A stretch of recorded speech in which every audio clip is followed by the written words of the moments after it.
सिद्धे चौयाराणाफलं पते वंदिता रहते वुक्षमरहणा कंसो। जय बोलो पार्श्वनाथ भगवान की जय। महावीर भगवान की जय। शांतिनाथ भगवान की जय। पार्श्वनाथ भगवान की जय। महावीर भगवान की जय। आचार्य श्री शिव कोटि महाराज की जय। आचार्य श्री कुंथु सागर जी महाराज की जय। आचार्य श्री पदम नंदी जी महाराज की जय। जनवाणी माता की जय। श्रीमद जैन धर्म की जय। चटाई ले लो। शाश्वती विराजमान आचार्य गुरु श्री वै थोड़ी सी राघवेंद्र चटाई जी पर रखिए। गुरुदेव की जय। आचार्य संघ की बड़ी जय। वाली। भगवान आपके श्री चरणों में हम सभी स्वाध्यायी बारंबार नमोस्तु करते हुए आपसे विनती करते हैं, गुरुदेव हमारा रत्नत्रय उज्जवल हो, हमारा मार्ग प्रशस्त हो, इसलिए हमें देशना दीजिए। नमोस्तु नमोस्तु नमोस्तु आचार्य। अब यहाँ बात चल रही थी हमारी नीचा स्थान, नीचा गमन, ये बात हो गई थी। जी। अब गाथा नंबर 123 विनय की बात चल रही है। पड़ी रूप है संभाषण दाई रूप काल क्रियाए पेषण करणम संथार करण मुंह करण पड़ी लीणम। गुरु आदि के शरीर के अनुकूल स्पर्शन, अर्थात उनके शरीर का स्पर्श करना है तो जैसा उनको अच्छा लगे वैसा स्पर्श करना है। ऐसा स्पर्श नहीं करना है कि उनको दर्द कर देना है। जी, बहुत बहुत सारी। महत्वपूर्ण बात है, बहुत महत्वपूर्ण गुरुदेव। बहुत बार ये होता है कि वैयावृत करने के लिए आगे अगर हाथ भी धो करके आए तो ठंडे हाथ रहते हैं और जाकर के सीधे सीधे ठंड में ही गुरुदेव को ठंड हाथ से लगा लेते हैं। कभी ठंडे हाथ लगा दिए, गर्मी है तो गरम गरम हाथ लगा दिए।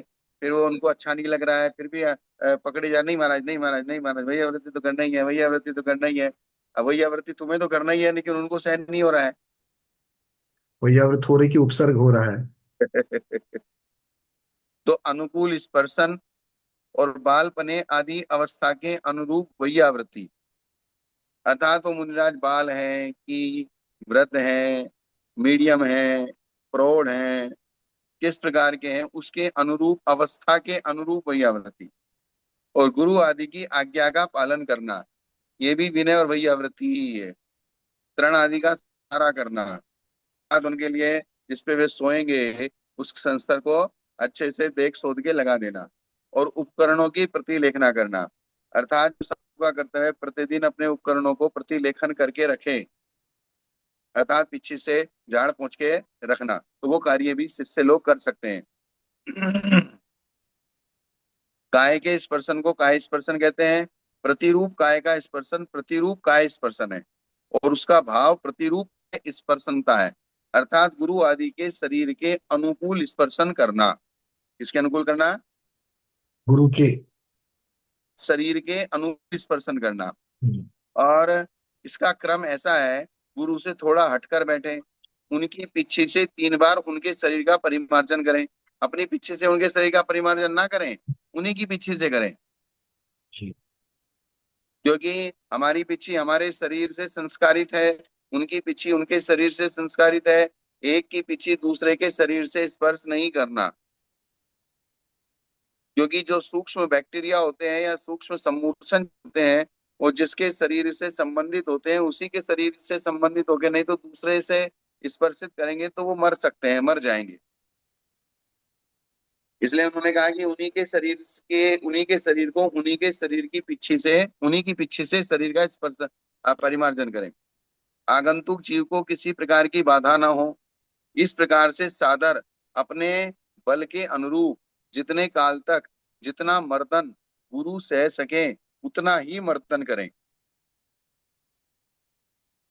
एक वैयावृत्ति में सबसे बड़ी समस्या क्या होती है, जिस इंसान को जो अच्छा लगता है वो उनके ऊपर थोपना चाहता है। जी। जैसे मुझे टाइट वैयावृत्ति की आदत है, तो मैं जब दूसरे की करना चाहता हूँ तो मुझे ऐसा लगता है सामने वाले की भी टाइट वैयावृत्ति करनी पड़ेगी है। हाँ। जैसे मुझे जो खाने की आदत है तो मैं जब वैयावृत्ति के अनुरूप सामने वाले को खिलाने की कोशिश करता हूँ तो मुझे ऐसा लगता है कि मैं उसको वही खिलाऊं जो मुझे अच्छा लगता है। गुरुदेव बहुत बार ऐसा भी होता है कि इस बार जो महाराज जी आ गए, उनके उनको मान लीजिए कि मालिश, तो सर में मालिश जो करना था, वो किस प्रकार की मालिश अच्छी लगती थी करके वो हमें पता है। तो दूसरे महाराज जी को उसी प्रकार से अगर करने के लिए जाएंगे और उनको अगर वो पसंद, मतलब उनके लिए अनुकूल नहीं है, तो फिर बड़ी समस्या हो जाएगी। मतलब सेवा वैयावृत्ति और विनय, ये ऐसा है कि सामने वाले को सुख दे, सुकून दे, अनुकूलता दे। हम अपनी अनुकूलताओं को उनके ऊपर ना ला दें, उनकी अनुकूलता को समझें। यही सेवा है और यही वैयावृत्ति है। हो सकता है कि जो हमें अच्छा लगता हो सामने वाले को अच्छा ना लगता हो। गुरुदेव ये आहार के समय भी होता है? हाँ, चाहे वो आहार के समय हो, चाहे वो वैयावृत्ति मौलिश के समय हो, चाहे वो शरीर को मर्दन करना है, दबाना है, औषधि लेपन करना है, या औषधि देना है, या आहार देना है, या उनका पाटा वाटा लगाना है, या उनकी पुस्तकें पुस्तकें पुस्तकें शास्त्र आदि उसका स्टेशनरी का सामान यूज करना है, वो सब उनके अनुकूल करना है। जैसे हमारी कोई डायरी है, हमारी कोई शास्त्र है, बुक है, हमने सामने वाले ने मांगी, दे तो दी, लेकिन हम जितने प्यार से उसको रखे हुए थे, सामने वाला तो उसको ऐसे खोल रहा है, फर्राटेदार आवाज आ रही है पेजों की खोलने की। बिल्कुल। वो एक कहावत है ना पुरानी, साइकिल साइकिल पुस्तक और स्त्री दूसरे के हाथ में जाती है तो ढीली होके ही आती है।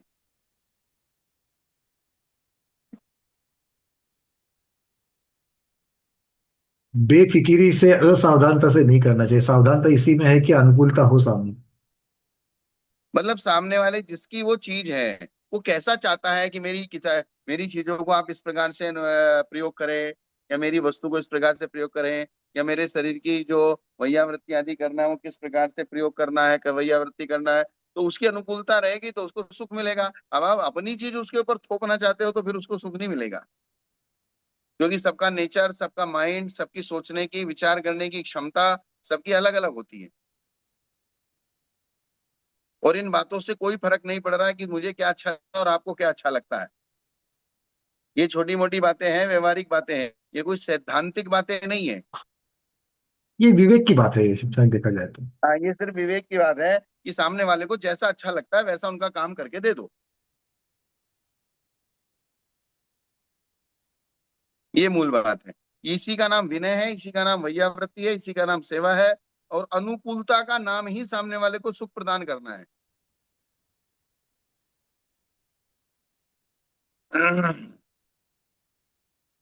यदि गुरु गर्मी से तप्त हो रहे हो तो शीतपना जिस प्रकार संभव हो उस प्रकार का स्पर्श करे। यदि शीत से पीड़ित हो तो गर्मी पहुंचाना जैसे हो उस प्रकार स्पर्श करे। अब यहाँ एक हिंट रूप में लिख दिया है। क्या पंकज जी? जी मतलब, अगर गर्मी से तब तो शीतपना जिस प्रकार संभव हो उस प्रकार से स्पर्श करो, मतलब इस सबका निचोड़ यही निकलता है कि उनको सुख होवे, उनके सुख हो अनुकूल गए। कर लो।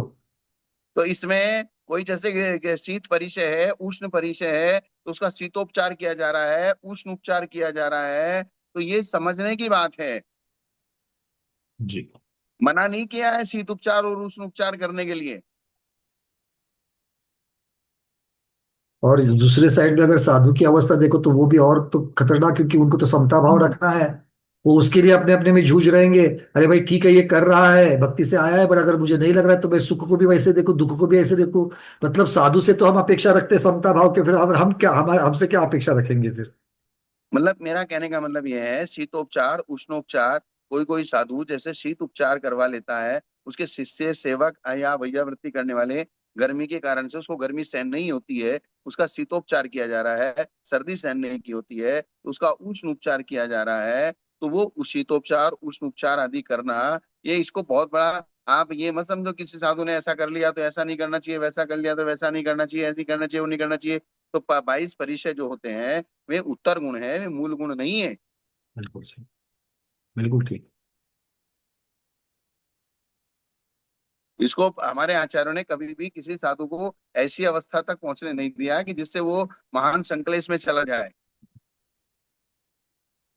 अब आपके बॉडी का नेचर ऐसा है कि आपको गर्मी सहन नहीं होती, अब नहीं होती तो नहीं होती, उसका करें क्या?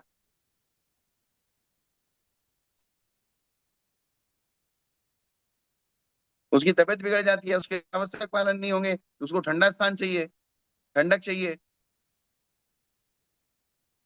अब ये कैसे करना है, ये आपका विवेक है कि आप अपने संयम की रक्षा करते हुए उनका कैसे भी करके शीतोपचार या उष्णोपचार करो।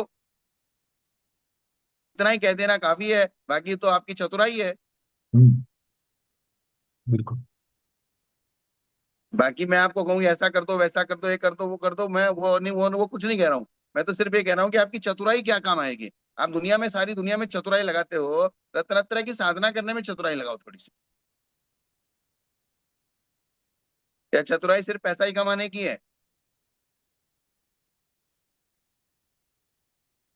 वो तो बिना बताए हो जाती है। बस यही बात है। लिखा ना, यदि शीत से पीड़ित हो तो गर्मी पहुंचे, और जैसे उस प्रकार स्पर्श करे। तथा प्रतिरूप काल क्रिया में काल शब्द से कालकृत अवस्था विशेष, अर्थात उसकी बाल्य अवस्था है, या जवानी है, या प्रौढ़ अवस्था है, या बुढ़ापा है, तो उसके अनुकूल वही आवृत्ति करना, अनुकूल उसके अनुकूल भोजन कराना। अब आप ज्यादा ही भक्ति में आके, 80 साल का बूढ़ा है तो एक खूब टाइट भोजन करा दिया, बेचारा दिन भर हो गया जंगल जाते जाते। एक जवान आदमी था जिसको टाइट भोजन चाहिए था, उसको बिल्कुल हल्का भोजन करा दिया, अब दिन भर उसको आकुल व्याकुल हो रहा है।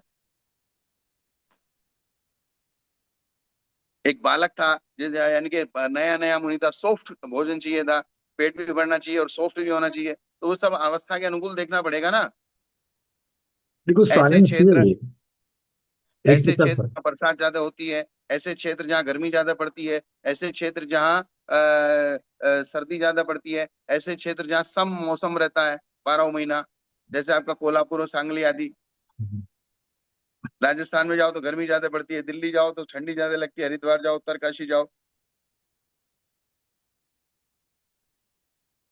तो देश काल के हिसाब से भी भोजन की व्यवस्था अलग अलग बनेगी।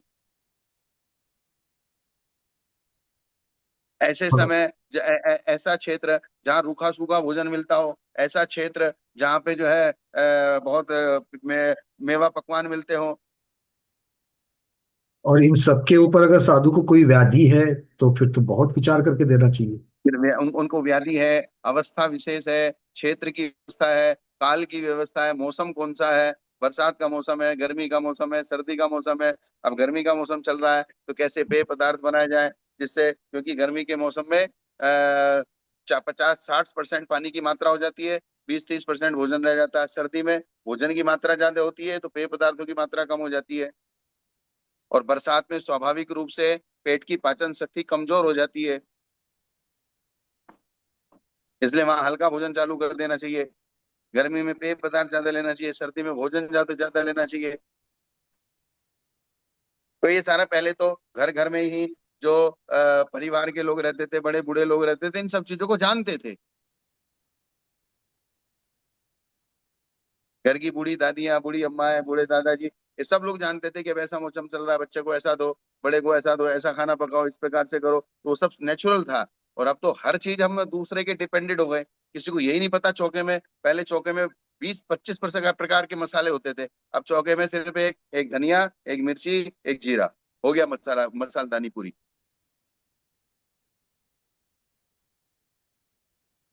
ज्यादा देख लाल मिर्ची, यानी कि 5 मसालों को छोड़ के, 5 चीजों को छोड़ के कोई छठा मसाला नहीं मिलता रसोई की मसालदानी में। पहले पुराने जमाने में पूरी कास्ट औषधियां रहती थी, लौंग भी रहती थी, काली मिर्ची भी रहती थी, सफेद मिर्ची भी रहती थी, तेज पत्ता भी रहता था, जायफल रहता था, जावित्री रहता था, और जो है जीरा रहता था, सौंफ रहती थी, धनिया रहता था, हल्दी रहती थी, हरी मिर्च, मतलब बहुत सारे नाम है। अब कुछ है ही नहीं, बाजार से कुटे कुटाए डब्बे के मसाले ले आते हैं, उसमें कबाड़ भरा हुआ है खुद के खाने के लिए, और साधु संतों के लिए पीसना पड़ता है, तो कोई सिस्टम ही नहीं बचा कुछ भी। आधा कोरोना के काल में भारत जो सबसे ज्यादा बचा है, उस बचने का कारण है सिर्फ मसाले। मसालों के कारण ही बचे, बिल्कुल ये सही बात है बिल्कुल। हाँ, मसाल जो ये काष्ठ औषधियां हैं, जो मसाले हैं, जैसे अर्जुन की छाल है, दालचीनी है, ये सब काष्ठ औषधियां हैं, तीखे हैं, चरपरे हैं ये। लवंग है, काली मिर्ची है, सफेद मिर्ची है, जायफल है, ये सब चरपरे चीजें। अब बॉडी के अंदर जब ये जाते हैं तो कैंसर आदि रोग भी पैदा नहीं करने देते, शरीर में छोटी मोटी बीमारियां और आपकी इम्यूनिटी पावर को बढ़ाते हैं। अब कुछ बचा ही नहीं है। तो इसलिए यहाँ सेवा वैयावृत्ति की बात है, तो सेवा वैयावृत्ति में स्वाभाविक रूप से नेचुरल चीजों का प्रयोग करके, और आजकल आयुर्वेदिक औषधालय में होता क्या है? यही सब चीज तो आयुर्वेदिक औषधालय में होती है। बस वही लेबल लगा करके देते हैं और कुछ नहीं, पैसे बढ़ जाते हैं। हाँ, हींग, हींग है, अब हींग तो छोके में कहीं देखने को ही नहीं मिले।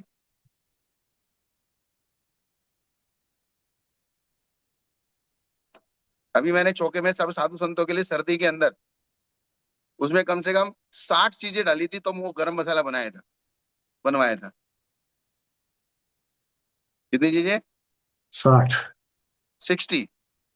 जितनी भी कास्ट औषधियां थी सब डाल दे। साधु के शरीर में जाना चाहिए, जाएगा तो बॉडी के अंदर कहीं ना कहीं, कहीं ना कहीं कोई चीज आंखों को फायदा करती है, कोई माइंड को फायदा करती है, कोई नाक को फायदा करती है, कोई कान को फायदा करती है, कोई पेट को, कोई किडनी को, कोई लीवर को, कोई पेनक्रियाज को, कोई जो स्टमक है हमारा, छोटी आते हैं, बड़ी आते हैं, ब्लेडर है। खुद यही तो चतुराई है, 24 घंटे में एक बार आहार कराना है तो आपको बिल्कुल समग्र आहार कराना चाहिए। हाँ, उसमें समग्रता होनी चाहिए ना। हम्म। और आजकल जितना फास्ट फूड का जमाना हो गया, चीजें दुनिया भर की बनाएंगे लेकिन उसमें है कुछ नहीं। अब जैसे चौकों में भी इडली बना लिया, डोसा बना लिया, आपे बना रहे हैं, ये बना रहे हैं, वो बना रहे हैं, दुनिया भर की चीजें, तो लेकिन उनमें उनमें क्या है? खाली बोझ बोझ डालना है शरीर के ऊपर।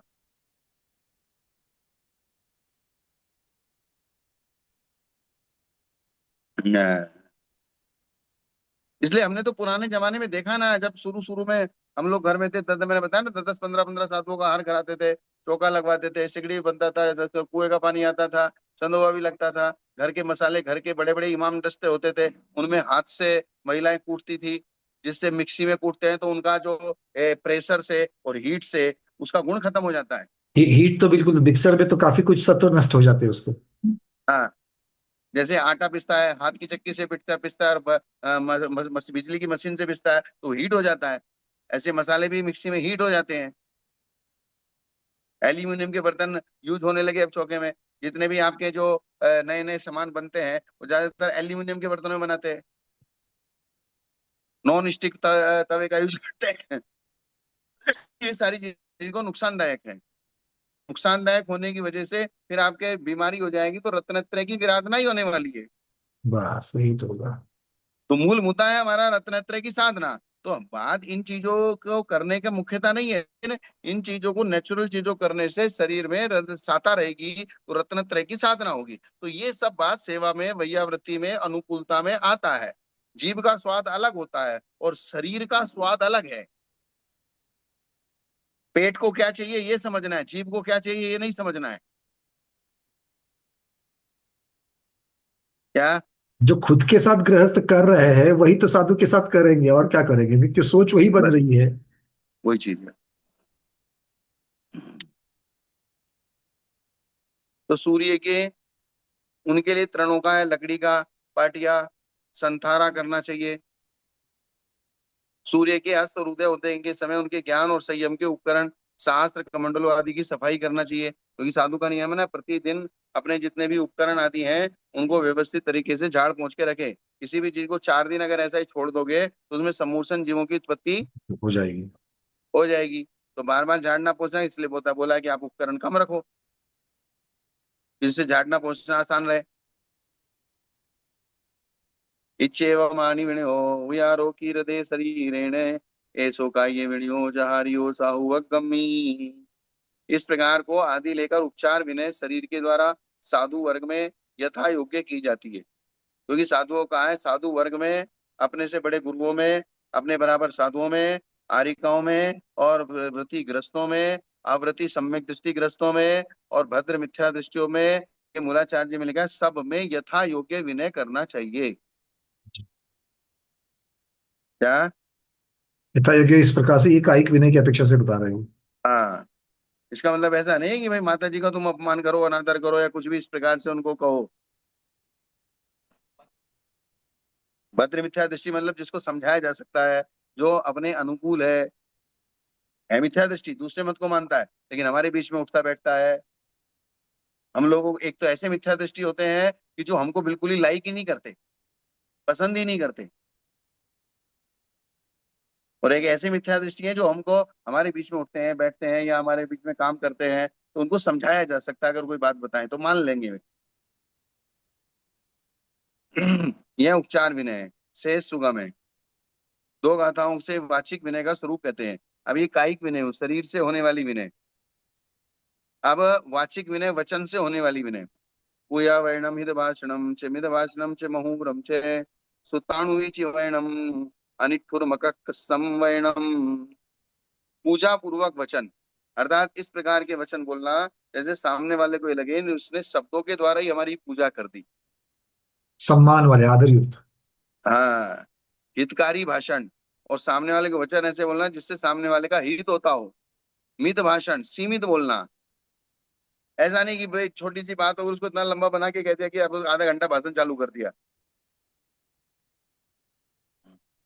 मधुर वचन, कान को मीठे लगने वाले। और सूत्रानुसार वचन, आगम के सूत्र के अनुसार। अनिष्ठुर वचन, अबे तबे वाले वचन, निष्ठुर तू तड़ाक वाले वचन। और एक वचन, गधा है तू, बैल है, तुझे क्या करना है, अकल है कि तेरे के अंदर कुछ। ये क्या हो, कर्कश वचन, ऐसे कर्कश। कर्कश वचन। है। ऐसे वचन अगर बोलेंगे सामने वाला कुछ भी सुनता होगा तो वो पहले ही भग जाएगा।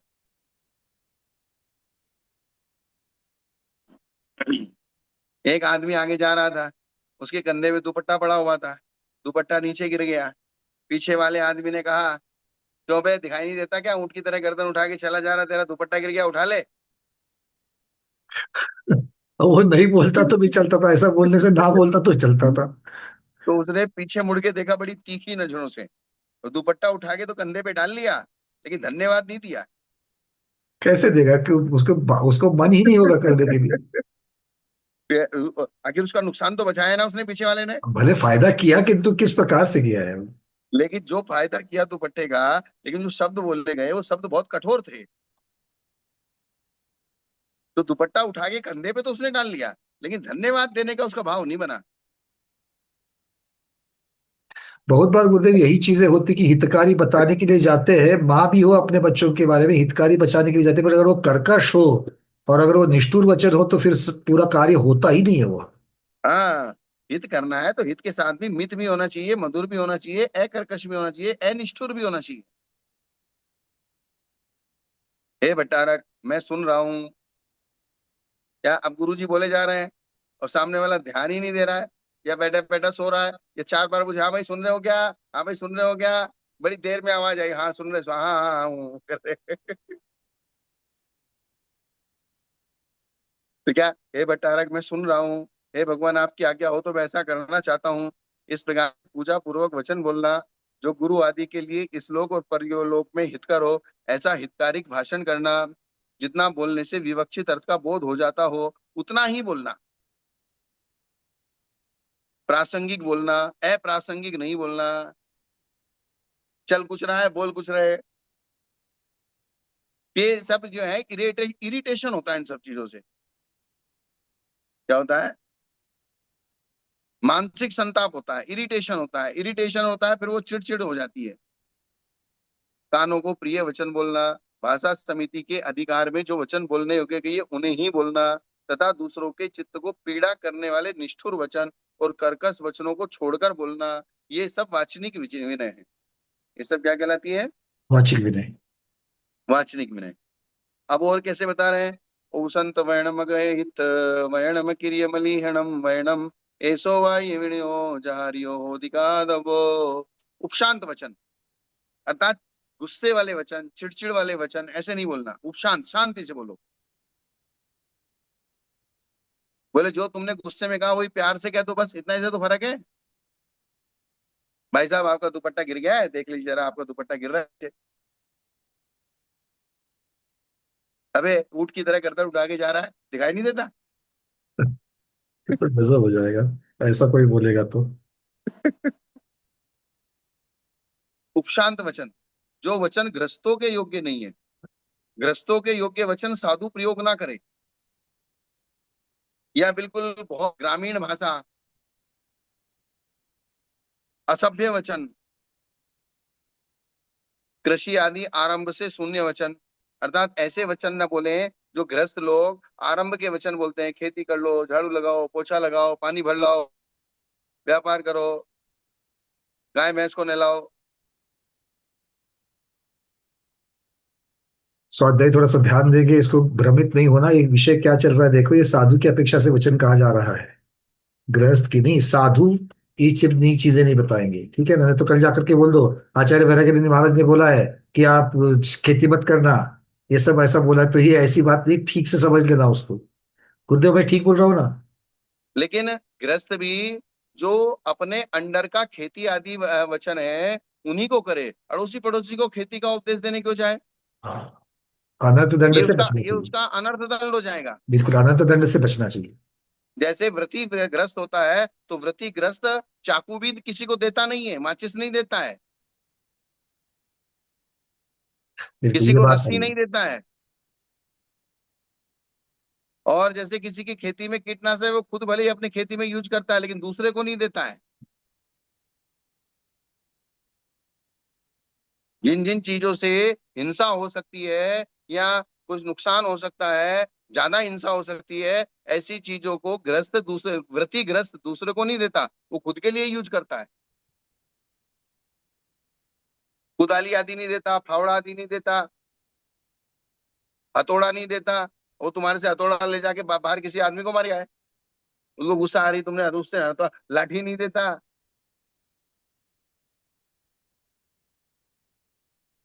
मतलब ये साधु के लिए तो है ही, लेकिन जो व्रती ग्रस्त है, व्रती ग्रस्त भी इन सब चीजों का, क्योंकि उसमें कहा है कि भाई अपने अंडर में रहने वाले लड़के लड़कियों का तो परिवार वालों की तो शादी करनी पड़ेगी, लेकिन दुनिया भर की समाज की, दुनिया भर की, बाहर की, इधर उधर की शादी करवाता नहीं फिरता है। बिल्कुल। वो व्रती अपने कंट्रोल में रहता है, क्योंकि जो अपने संरक्षण में है वो काम तो उसको करना ही पड़ेगा। तो इस प्रकार से।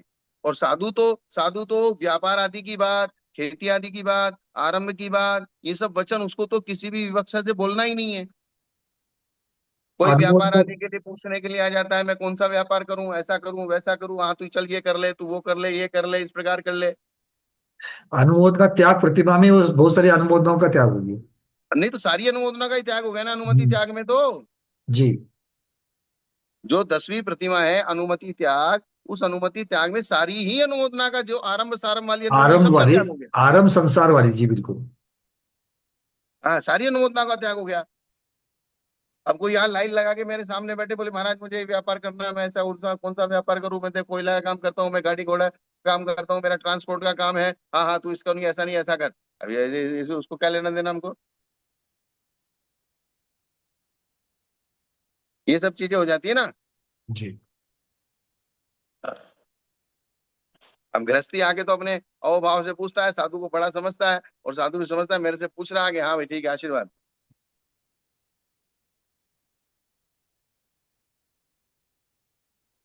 सबसे ज्यादा वचन इस साधु मुनि शब्द का अर्थ है मौन। जितना कम बोलेगा उतना ज्यादा पाप से बचेगा, नहीं तो बोलने से कहीं भी फंस जाएगा।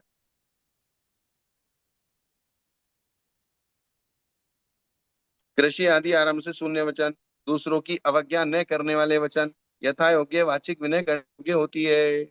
ऐसे वचन ना बोले जिससे दूसरों की अवज्ञा होती है, अपना घमंड में आके दूसरों को हल्के वचन बोलना,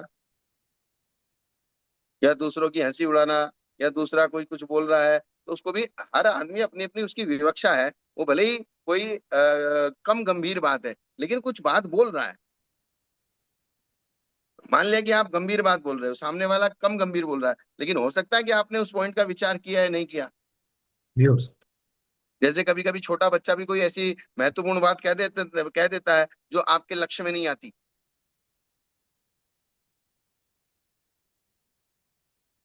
जिसका राग द्वेष शांत हो गया है उसे उपशांत कहते हैं, उसका वचन उपशांत वचन है।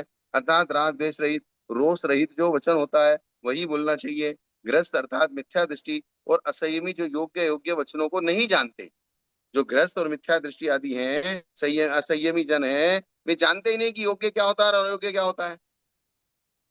तो उनका जो वचन होता है वो नहीं बोलना, जो वचन वे नहीं बोलते न वही बोलना चाहिए। जिस वचन में असी मसी कृषि सेवा वाणिज्य आदि षट कर्मों का उपदेश न हो, वो बोलना चाहिए। आगे ना स्पष्ट बात। जी। अर्थात साधु को षट कर्म को कराने वाले वचन नहीं बोलना। ये सब व्यापार है।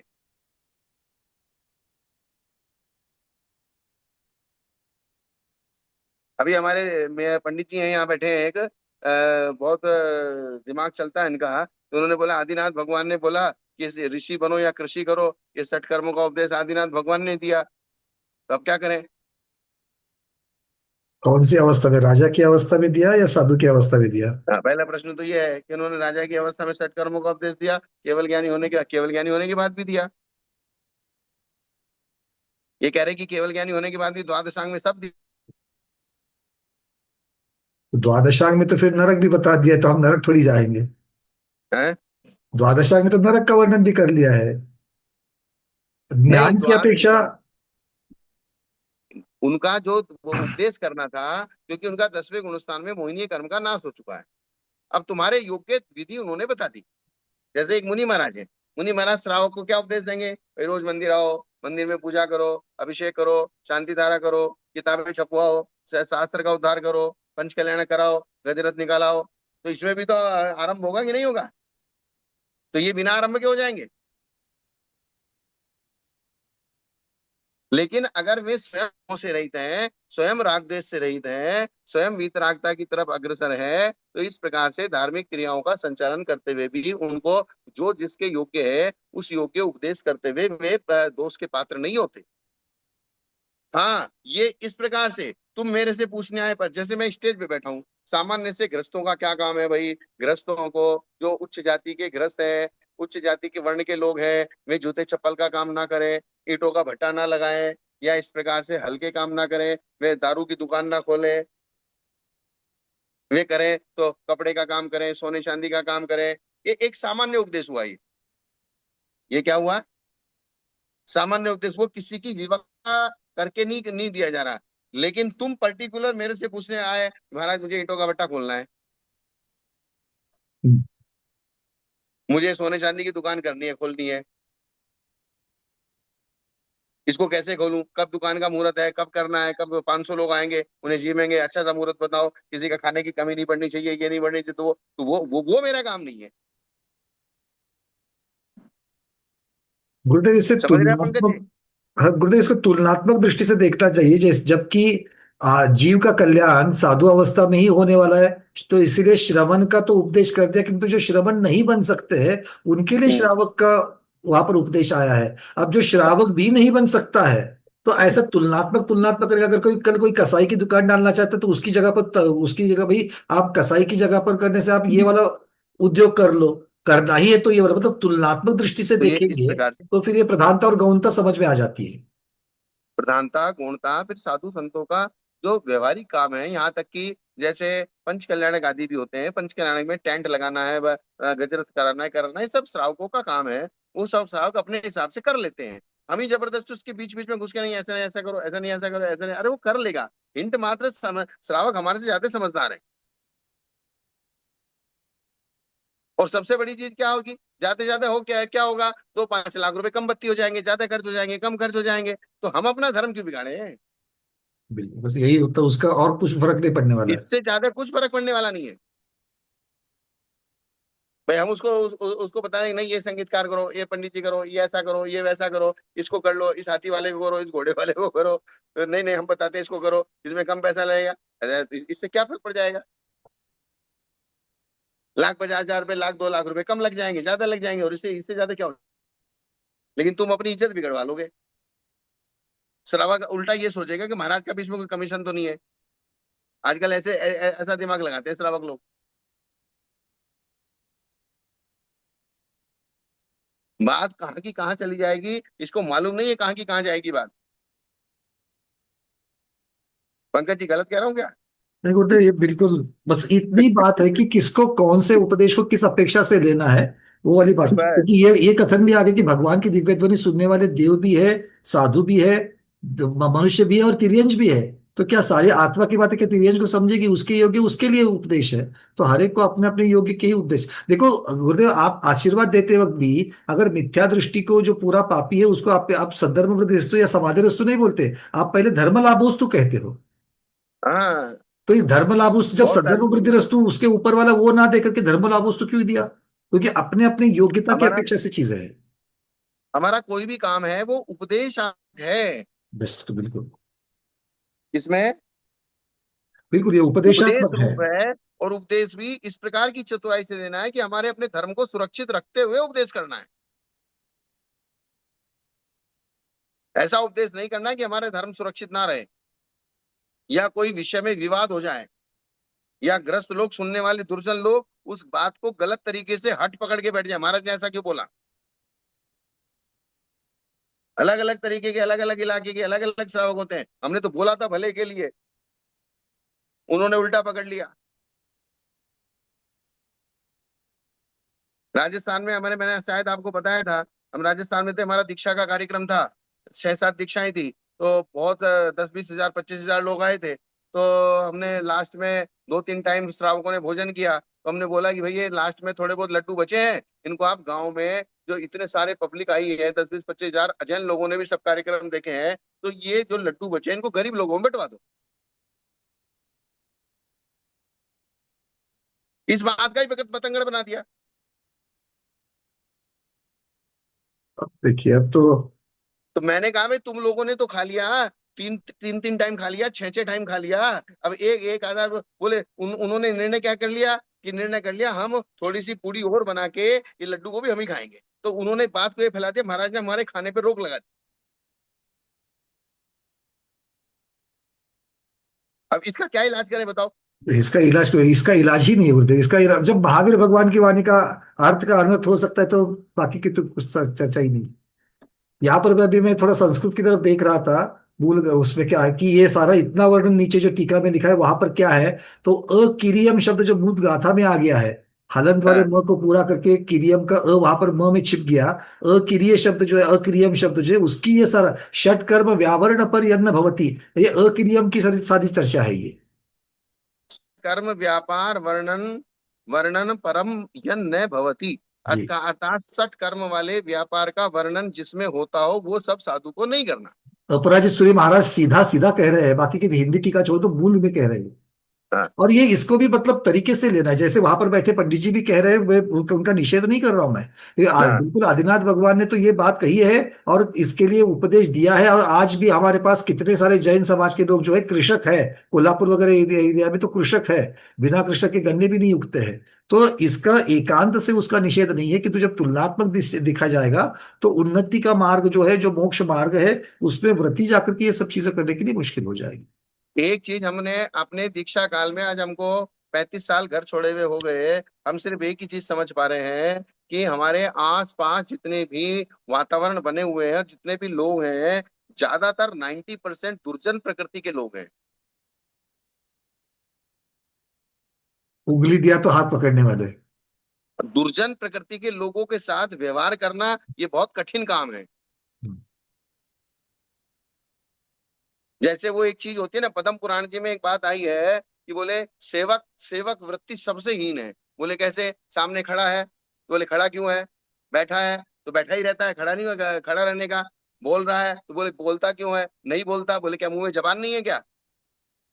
प्यासा है तो क्या खड़ा रहेगा, पानी पी के नहीं आ सकता, पानी पीने चला गया तो बिना पूछे क्यों गया। मतलब अगर किसी को दुर्जनता निकालनी हो तो उसका क्या इलाज है। बोलते ये बात, अगर जब आदिनाथ भगवान की बात चल रही है, तो जब उन्होंने एक क्षत्रिय वर्ण बनाया और उन्होंने वैश्य वर्ण बनाया, तो शूद्र वर्ण भी बनाया। तो शूद्र वर्ण के हाँ, आदिनाथ भगवान ये चाहते थे कि कोई शूद्र का काम करे? ऐसा नहीं है। जो क्षत्रिय नहीं बन सकते, जो वैश्य नहीं बन सकते, वो फिर ये वाले जो कार्य है, कुछ ना कुछ तो करना है, तो ये बचे हुए कार्य ये करे। तो उन्होंने मतलब। बनाया नहीं है, हाँ। उन्होंने सामने वालों की रुचि देखकर उनको ऐसा सेटिंग कर दिया है। बिल्कुल। अर्थात तुम्हारी देश की रक्षा करने की रुचि नहीं है, तुम्हारी व्यापार करने की रुचि नहीं है, तो तुम क्या करोगे, बिना करे तो भोजन मिलेगा नहीं, तो इसलिए आप इनकी सेवा करो। एग्जैक्ट। तो जो गृहस्थ, जो साधु नहीं बन सकते, वो गृहस्थ के धर्म पाले, नहीं तो गृहस्थ से थोड़ी मोक्ष होने वाला है। ये चीज तो इसलिए कुल मिला के हम कहीं भी, और साधु लोगों के ऊपर तो विशेष श्रावकों का चालान कटता है।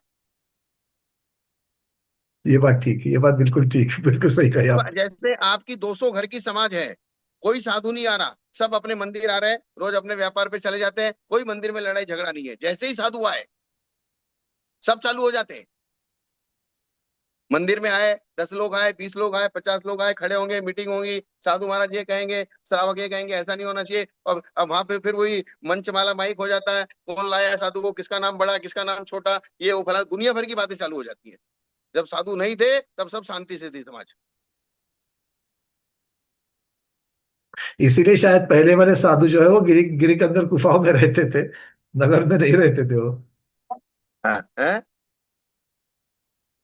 हाँ, और फिर बाद में क्या करेंगे, बोले पहले हम तो शांति से रह रहे थे, जब से महाराज आए तब से हमारे समाज की दशा हो गई। लास्ट में और तिलक निकाल के जाएंगे हमारे। मतलब ये सब दुर्जन प्रकृति की प्रधानता है।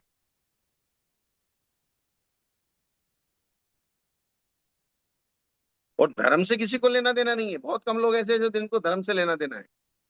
वो बहुत गिने चुने लोग हैं, और वो समाज में सामने भी नहीं आते। ना उनको लीडरशिप चाहिए, ना उनको नेतागिरी चाहिए, ना उनको पॉलिटिक्स चाहिए। पैसा भी देते हैं और सेवा भी करते हैं। और दुर्जन लोग उनकी सेवा से और उनके पैसे से मोह जुड़ाते हैं। बिल्कुल ऐसा ही होता। ये प्रैक्टिकल चीजें हैं। और इसलिए क्या हो गया, साधु जितना समाज में रहे बिल्कुल रहे, लेकिन जितना शांत रहे ना, किसी भी चीज में ना पड़े। इसलिए हमें सबसे ज्यादा आचार्य भगवान जितने भी होते हैं उनके लिए बहुत ये होता है कि मतलब बाकी का साधु तो भाई चलो आचार्य के ऊपर डाल करके छोड़ जाएगा, बट आचार्यों को तो व्यवस्थाएं बनानी होती है। तो संघ जैसा होता है, संघ वालों को मालूम नहीं पड़ता है कि समाज लोग हमारे को हमको कमरे में बिठा बिठा के क्या कहते हैं। क्योंकि व्यवस्था तो बिना श्रावक के नहीं बनेगी, तो श्रावक से तो आपको बात करनी होती, बात तो उनके से उनके बिना कैसे होगी सब चीजें। हम एक चीज हमेशा श्रावकों के स्टेज पे बोलते हैं, जब भी श्रावकों के बीच में रहते हैं ना, कि श्रावक ये चाहता है, कि कमरे में ये चाहता है कि जो हम कहें वो साधु करे। और स्टेज पे ये चाहता है कि साधु स्टेज पे ये बोले कि हमने जो आदेश दिया वो सारी समाज कर रही है। बिल्कुल गुरुदेव, मतलब आपने 100% सही बोला भाई, यही बात है, बस सब जगह यही बात है। मतलब कमरे में तो वो हमसे हाँ ऐसी भरवाएगा, जो वो कहेगा हमको मानना पड़ेगा, और स्टेज पे जो गुरु का आदेश है हम वही कर रहे हैं। हम वही कर रहे हैं। तो ये भी हमें ही बोलना पड़ेगा। ये भी स्टेज पे वाक्य हम ही बोलना पड़ेगा, नहीं भाई ये चार कमेटी के लोग हैं, जैसा हम कहते हैं वैसा करते हैं। एक बाल बराबर भी इधर से उधर नहीं करते हैं। तब वो खुश होते हैं। और जैसे ही कमरे में आएंगे, बोले महाराज इसको ऐसा करना है, इसको ऐसा करना है, इसको ऐसा करना है। ये डबल रोल में चलते हैं।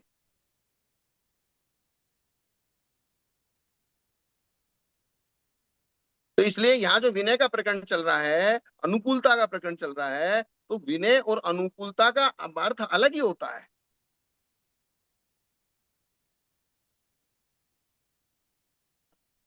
ये हो गया ना। जी। तो इसलिए यहाँ ना, जिस प्रवचन में असी मसी कृषि सेवा वाणिज्य आदि षट कर्मों का उपदेश नहीं हुआ बोलना चाहिए। जो वचन दूसरे का निरादर नहीं करता वो बोलना चाहिए। ये जो वचन कहे हैं इनका बोलना वचन विनय है, इनको यथा योग्य करना चाहिए। अर्थात आपसे बड़े गुरु हैं तो उनके लिए क्या करना, आपके बराबर वाले शिष्य हैं उनके साथ क्या करना, आपसे छोटे हरिकादि हैं उनके क्या करना, व्रती श्रावक हैं उनके साथ कैसा करना, असंयत सम्यक दृष्टि है या फिर भद्र मिथ्या दृष्टि है, और जो क्रूर मिथ्या दृष्टि है, अभद्र मिथ्या दृष्टि है, उनके साथ तो व्यवहार करना ही नहीं है, उनसे तो दूर रहना है।